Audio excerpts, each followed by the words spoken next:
natin tong dalawang saging. Gagawin natin tong sabakong yellow. Ayan. Kasi meron akong nabasa sa comment kanina. Gawin ko daw tong sabakong yellow. So, itry natin. So, ayan. Balatan natin. Ang laki niya. Ayan. Tapos,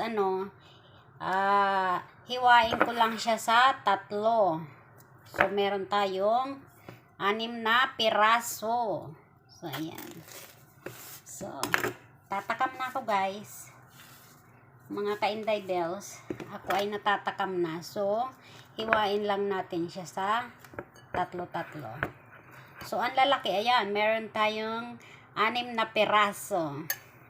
Ayan. So, mamaya ulit. Ayan, ilagyan ko na ng asukal yung kawali. Tapos i-open natin ang apoy. And then, lagyan natin siya ng tubig. Ayan, hintayin lang natin siya na kumulo. Ilalagay na natin ang ating saba.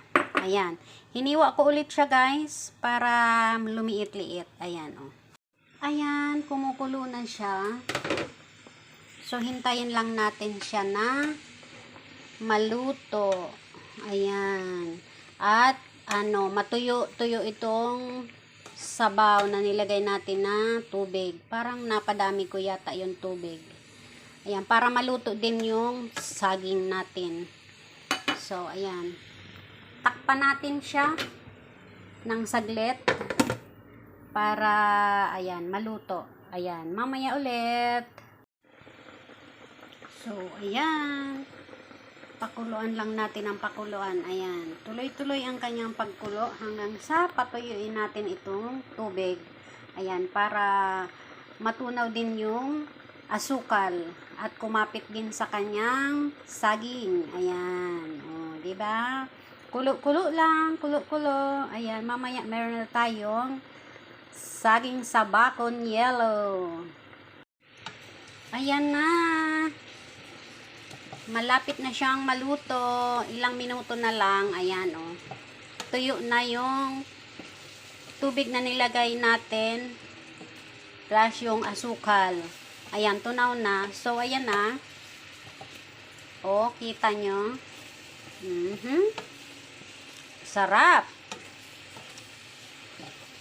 So, that's it. Ayan. Patayin na natin yung apoy. And then, ililipat ko na siya sa mangko or sa bowl. Ayan. Para hindi siya matuyo. Kasi kailangan natin yung sabaw-sabaw niya. Ayan, oh. Ayan.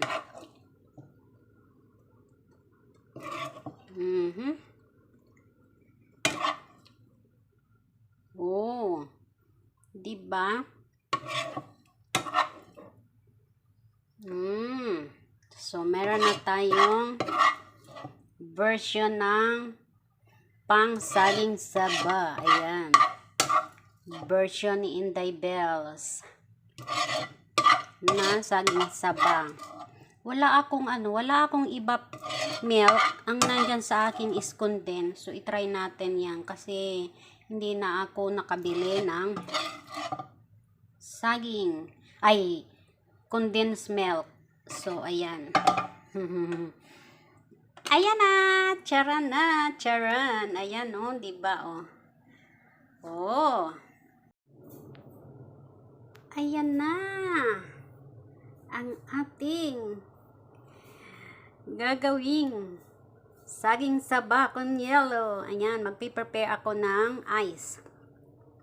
Ika-crush ko lang siya sa baka pwede sa food processor. I-try ko. Ayan, so ayan na yung ating saging saba. Ayan, meron na tayong na-crush na ice.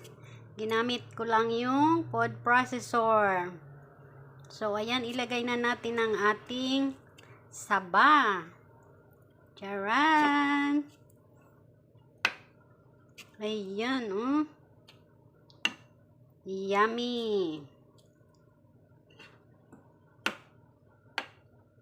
Yummy saba. Ayan, oh. Meron na tayong napakasarap na saba con yellow. Ayan, oh. Charan! Oh, diba? Mga ka-Inday Bells, natatakam na ba kayo sa sobrang sarap nito? Yan naman, oh. Yun, oh. Ayan. Ang ating napakasarap na saba con yellow. Ayan.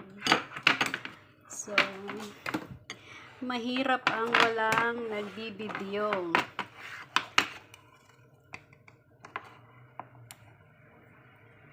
So, ayan. Wala akong ibap. Kaya ilagay natin itong condense. Ayan. Ano na siya? Very, very sticky. Buo na siya kasi nakalagay lang to sa ref. Masarap sana kung ang ilalagay natin is ibap milk. Pero okay na din yan. Ayan, oh, diba? Ayan, yummy! Yay! Happy, happy ang tummy ni Inday Bells. So, ayan, happy, happy ang tummy. So, charan! Kain tayo ng ating saba con yellow.